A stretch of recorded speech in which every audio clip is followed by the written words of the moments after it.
हनुमान जी ने कहा था पहले सतयुग था, उस सतयुग में उस समय में सबके अंदर धर्म था, इसीलिए उसका नाम कृतयुग पड़ा। सब धर्म युक्त आचरण करते थे, कोई एक भी नहीं था जिससे पापाचरण हो।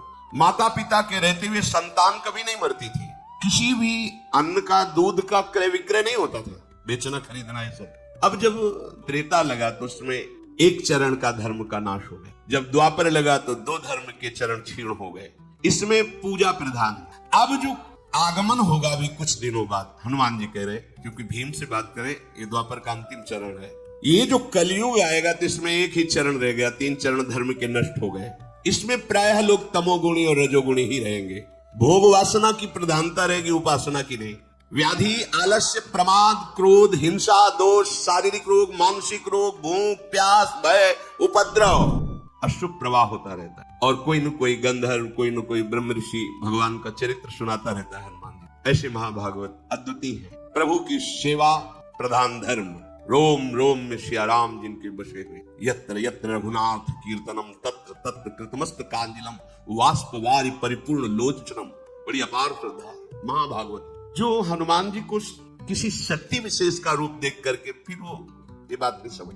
महाभारत प्रेम प्लावित हृदय, हर समय प्रभु के प्रेम में डूबे रहते हैं, इसलिए कदली वन में एकांत, कभी भगवान के चरित्र को सुन रहे हैं, कभी भगवान के नाम कीर्तन में, कभी रूप में, कभी उनके लीला गुणों में डूब करके अशुभ प्रवाह करते हैं। भीम जी बार बार स्पर्श करें तो बहुत सुख मिल रहा है, महाभागवत के स्पर्श से परम सुख मिल रहा है। भीम जी की भी आंखों से अशुभ प्रवाह हो रहा है, क्योंकि रंग चढ़ता है ना। बार बार हनुमान जी के चरणों में प्रणाम करते, फिर खड़े हो जाते, फिर दर्शन करते, फिर प्रणाम करते। हाँ, आज मेरे समान कोई बड़भागी नहीं भीम जी के, क्योंकि आज मुझे महाभागवत ज्येष्ठ भ्राता महाबली हनुमान जी का दर्शन, आपने मुझ पर बड़ी कृपा की, अपना जान करके आपने दर्शन दिया। अब एक प्रिय कार्य आपसे कराना चाहता हूँ। मेरे हृदय में जब मैं आपकी चर्चा सुनता तो ये लगता कि मैं अपने भ्राता का वो रूप कब देखूंगा जो लंका में प्रकाशित किया, जिस रूप में जानकी जी के सामने जानकी जी से कह रहे थे कि आप चिंता न करो, वाल्मीकि रामायण में, ये आपका दुख देख करके कहीं मेरा क्रोध ना उमड़ पड़े, माँ विनाश कर दूंगा इस लंका का यदि क्रोध आ गया, और मैं डर रहा हूं कि कहीं भगवान की आज्ञा का उल्लंघन न हो जाए। जानकी जी ने कहा यही रखवाले इतने बड़े बड़े हैं कि बेटा आप उनसे पार नहीं पास। उन्होंने कहा माँ यदि अपने हृदय में सुख धारण करो तो ये पुत्र आपको। जानकी जी ने अति लघु रूप धर्यु हनुमाना, पैठा नगर सुमिर भगवाना, एक डाल पे छोटे रूप में जैसे वानर रूप, ऐसे तो जानकी जी सो इतने विकराल भयानक दे, कनक भूधरा आकार शरीरा समर भयंकर, टांगों के नीचे लंका, वो भयानक रूप, और जब दहाड़ कर दे तो फट जाए आकाश, ऐसा अपार कि जिनका छोटा करो नहीं सब देख ले, वो भयंकर। मैं एक और प्रिय कार्य कराना चाहता हूँ। मेरे हृदय में बहुत समय से है कि मैं अगर कभी अपने भ्राता से मिला तो मैं वो रूप देखना चाहता हूँ। मकराले समुद्र को लांग करके लंका में प्रवेश करना, लंका को भस्म करना, मैं वो आपका विकराल रूप देखना चाहता हूँ, मुझे बहुत सुख होगा। वैसे हमारी आप पर बड़ी श्रद्धा भी, और आप मेरे बड़े भ्राता भी हैं, तो दोनों से मैं अधिकारी होता हूँ। जब श्रद्धा प्रबल हो तो गूढ़ तत्व महापुरुष जन नहीं दुरा सकते, तो मेरी श्रद्धा भी आप पर प्रबल है और मैं आपका भ्राता भी हूँ। हनुमान जी हंस पड़े, कहा भैया नहीं नहीं, उस रूप को तुम्हारी देखने की सामर्थ्य नहीं है, कोई भी त्रिभुवन में उस रूप को देखकर धैर्य धारण नहीं कर सकता। और फिर वो समय कुछ और था, अब समय कुछ और है, छोड़ो बात। देखो युग धर्म का प्रभाव होता है। हनुमान जी महाराज वो त्रेता था, उस समय का प्रभाव कुछ अलग था। अब धीरे धीरे ये द्वापर का समापन होने जा रहा है, कलयुग आ रहा है, इसके प्रभाव से सब कुछ नष्ट हो जाएगा। अब वो मेरे में सामर्थ्य कहाँ कि मैं रूप दिखा सकूं तुम्हें साहब। जैसे वो कह रहे थे मैं बूढ़ा हो गया हूँ, कैसे उठूं, ऐसे ही छुपाना चाहते कि काहे को भयभीत हो जाएंगे अभी देख के। पर्वत नदी वृक्ष सिद्ध देवता महर्षि ये सभी युग धर्म का अनुसरण करते हैं। युग धर्म के अनुसार शरीर बुद्धि बल साधना बल इन सब में न्यून या अधिकता आती है, जैसा समय होता है उसके अनुसार। तुम मेरे उस रूप के देखने का आग्रह मत करो, क्योंकि मैं भी समय का ही अनुसरण करता हूं। अब वो समय नहीं रहा रूप दिखाने वाला। भीमसेन ने कहा प्रभु आप ऐसा समय को क्यों इतना बलवान बता रहे हैं, आप तो सर्व सामर्थ्यशाली हैं। हनुमान जी ने कहा था पहले सतयुग था, उस सतयुग में उस समय में सबके अंदर धर्म था, इसीलिए उसका नाम कृतयुग पड़ा। सब धर्म युक्त आचरण करते थे, कोई एक भी नहीं था जिससे पापाचरण हो। मनुष्यों में सब धर्मात्मा थे और सब ध्यान परायण थे। सतयुग में प्रधान साधना ध्यान की थी। तदाकार वृत्ति प्रभु में कृतम एवं सर्व शुभम यस्मिन युगे कृतयुगे, जिसमें केवल शुभ ही शुभ धर्म में कर्म हो, उसका नाम कृतयुग मतलब सतयुग। कहीं भी किसी व्यक्ति में धर्म का ह्रास नहीं देखा जाता था। माता पिता के रहते हुए संतान कभी नहीं मरती थी, लेकिन समय का परिवर्तन सबका परिवर्तन कर देता है। धर्म का ह्रास होने लगता है, माता पिता के सामने बालक मरने लगते हैं। कृतयुग में कोई द्वेष नहीं करता था, भेदभाव नहीं था, किसी भी अन्न का दूध का क्रय विक्रय नहीं होता था, बेचना खरीदना ये सब। ये तो हम अपने बाल्यावस्था में भी ऐसे कुल में पैदा होकर दूध बेचता है, अपराध सा साबित होता था। गाय का जैसे दूध आदि ये तो व्यवहार में बंटता था। 8-10 जैसे गाय है तो आसपास के 2-4 लोग दूध ले जाना, मठा ले जाना, ये ऐसे व्यवहार में, बेचने का नाम नहीं। दूध घी बेचना मतलब एक तरह से न्यून माना जाता था, ये ठीक नहीं है, वो अपने धर्म से नहीं चलता, दूध बेचता है ऐसा माना जाता था। इस युग में जो कृतयुग है, इसमें कभी किसी को रोग नहीं होता था, इंद्रियों का बल क्षीण नहीं होता था, क्योंकि कोई अधर्म नहीं करता था, कोई दोषों को स्वीकार ही नहीं करता था, किसी में दोष दिखाई नहीं देते थे, कभी किसी को दुख से रोते हुए नहीं देखा गया। सब धर्म परायण, किसी में घमंड नहीं देखा गया, किसी में धर्म विरुद्ध विकार नहीं देखा गया, कहीं कोई कलह विग्रह झगड़ा ये सब नहीं देखा। सब योग का आश्रय लेकर परब्रह्म परमात्मा भगवान श्री हरि के ध्यान में निमग्न रहना, सदा सबकी वृत्ति प्रभु में लगी रहती थी, सब प्रभु की सेवा में, सब सनातन धर्म के अनुयायी। अब जब त्रेता लगा तो उसमें एक चरण का धर्म का नाश हो गया। भगवान की उपासना भी त्रेतायाम में जतई मखई, प्रधान यज्ञ क्रिया हो गई। पहले में ध्यान, दूसरे में यज्ञ क्रिया हो गई। यज्ञ करना, धर्म करना, सत्कर्म करना, संकल्प करना, वेदोक्त दूसरों को दान करना, ये ऊपर नहीं, ऊपर सब एक ही धर्म है, भगवत चिंतन परायण, सब स्वस्थ, कहीं किसी में कोई अधर्म नहीं। लेकिन त्रेता में ऐसा, त्रेता युग में दान, तपस्या, यज्ञ और धर्म युक्त आचरण पर क्रिया परायण। जब द्वापर लगा तो 2 धर्म के चरण क्षीण हो गए। इसमें पूजा प्रधान, ऋक यजु साम अथर्व वेद को 4 भागों में बांटा गया। बुद्धि का, सात्विक बुद्धि का धीरे धीरे क्षय होने लगा, जो दिव्य निर्णय कमजोर होने लगा। सत्य से भ्रष्ट होने के कारण द्वापर में ही अनेक रोगों का प्रादुर्भाव हो गया।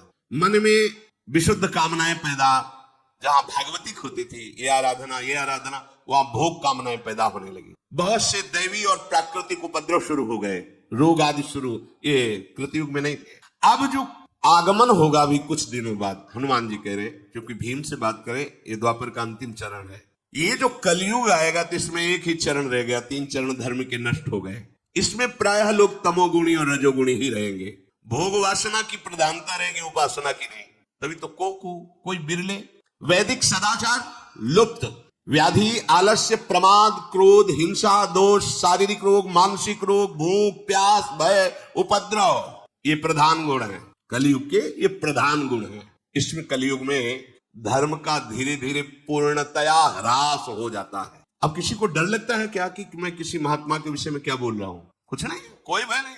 पैसा मिले, कुछ भी दिखाना पड़े, कुछ भी बोलना पड़े किसी को भी, कोई भय नहीं। तुम्हारे सुख तो जब होगा तो देखा जाएगा, अभी तो मौज में है, अभी तो आ रहा है। बस हमें अपनी भूख मिटानी, अपनी वासना की पूर्ति करनी। उपासना का कोई लक्ष्य नहीं कि जब तक हमें सत्य वस्तु का बोध न हो जाए तब तक किसी पर निर्णय नहीं किया जा सकता। सामने होने पर भी बहुत काल तक हम उसका निरीक्षण परीक्षण करेंगे, यदि अधिकार मिला है, फिर उसके बाद सत्य पर पहुंचकर फिर उसके विषय में बोला। युग परिवर्तन होने पर कलयुग से ऐसे सब प्रभावित हो जाते हैं कि केवल सुख सुविधा भोग सामग्री मिले, बस। वो कैसे मिले इससे कोई मतलब नहीं, क्या कर रहे हो, क्या धर्म है, क्या धर्म, इससे कोई मतलब नहीं। लोक क्षीण होने लगता है, प्रकृति उल्टा उसे दंड देने लगती है। आम की फसल जब आती थी तो अपने लोग बच्चे थे, झोला लेकर भाग जाते और 1-1 किलोमीटर तक आम के अलग अलग बगीचे होते थे, गांव के पूरे ऐसे बगीचे। 3 बजे उठ करके सुबह भाग के चले जाओ, 10-20 किलो आम फिर ही ले आओ।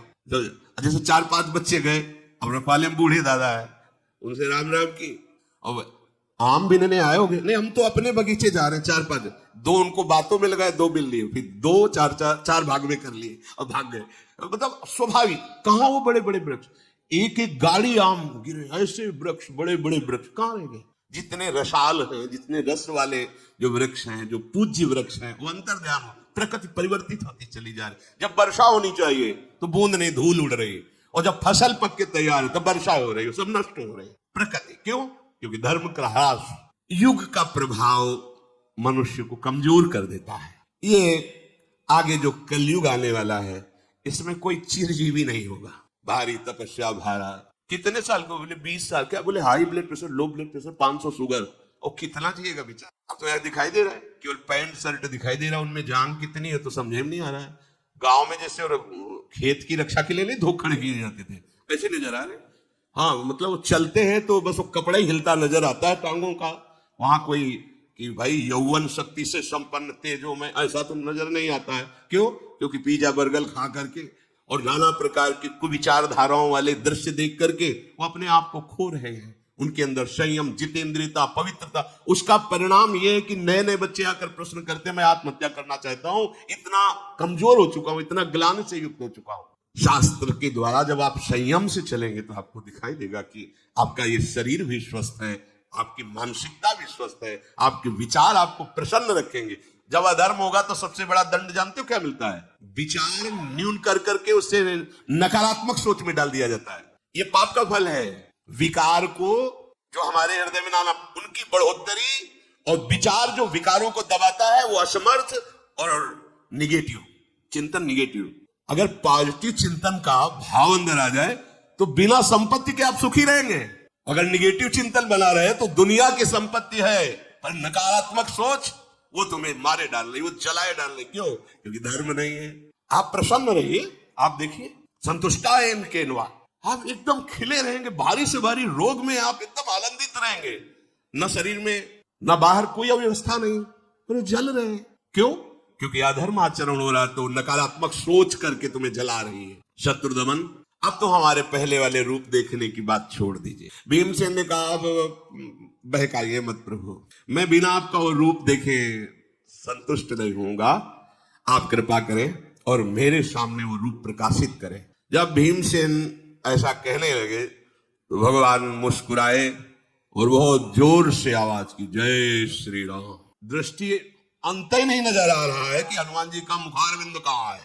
वो भयंकर रूप धारण किया, उनकी लंबाई, चौड़ाई, ऊंचाई, तीनों चीजें नहीं देख पा रहे हैं भीम। कितना चौड़ा शरीर, कितना लंबा, भीम नहीं देख पा रहे। कदली वन को लांघकर गंधमादन घुटनों तक आ गया। गंधमादन पर्वत, ऐसा नहीं है, गंधमादन पर घुटनों तक आ गया। हनुमान बोले बस करें या और बढ़ाएं। उनका इतना विशाल स्वरूप दे, लाल आंखें, विकराल दाढ़ें, और उनकी श्वास ऐसी चल रही थी जैसे प्रचंड तूफान चल रहा हो।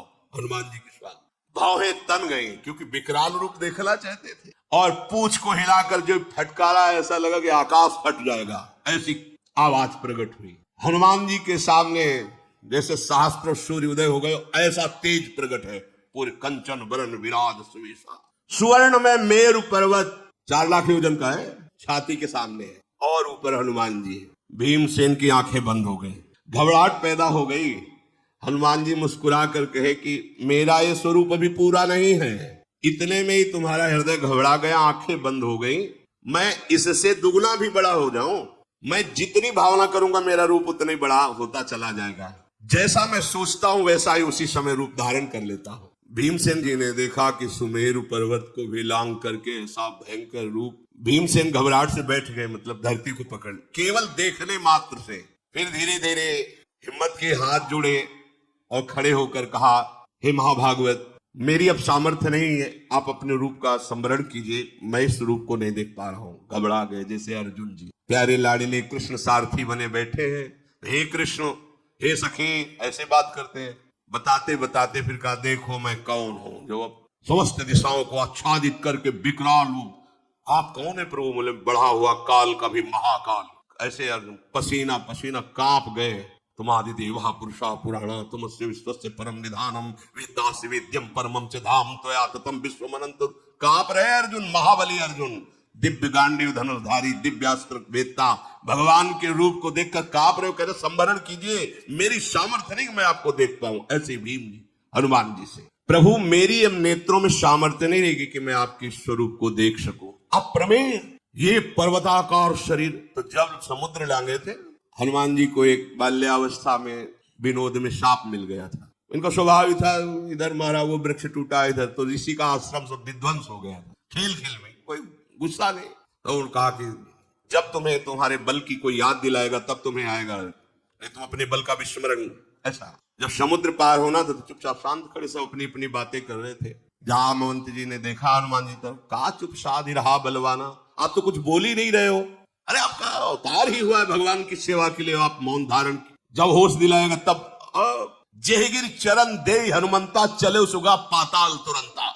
मारा ठसक तो पर्वत पाताल को चला गया। जिम अमोघ रघुपति करबाना यही भांति चले हनुमाना। जैसे भगवान की सारंग धनुष से छूटा हुआ बाण अमोघ, ऐसी गति हनुमान जी की। हम ऐसे स्वामी के सेवक हैं, ये लाड़िले तो है ही, इसीलिए सम्यक शास्त्रों का ज्ञान होना चाहिए। सेवक वाणी की फल स्थिति में लिखा हुआ है, सेवक वाणी जो अति अगाध मत गूढ़, बिरलो कोई समुझई हित मार्ग आरूढ़। हित मार्ग आरूढ़ भाव भागवत मिले सब, चार वेद सुस्मृत जो चार अवगाह ले जब, तब पावे सेवक हृदय। नहीं तो लगेगा कि अरे महावर लिए प्रियाजू के सामने खड़े हैं, कैसे भगवान। ये वही भगवान है जिनको काल देखकर भी थर्रा जाता है। यशोदा जी छड़ी लेके डांट रही, रो रहे, कैसे भगवान है। ये वो ही भगवान है जिनकी भ्रकुटि विलास सृष्टि लय हुई। सेवक जी कहते हैं, राधा वल्लभ भजत भज भली भली सब होए, भीर मिटे भट जमन की भय भंजन हरि सोए।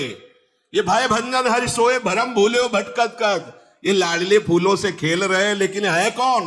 सोई वही हरि है जिनके बल से सब बलवान है, जिनके भय से सूर्य तपता है, जिनके भय से मृत्यु अपना काम करती है। ये वही प्रभु है, कोई और थोड़ी। वही हमारी प्रियाजू की भ्रकुटी के तन जाने पर हाथ जोड़कर विनय पूर्वक वहां लाडली को मनाते हैं। इसीलिए हमारे माई श्यामाजू को राज।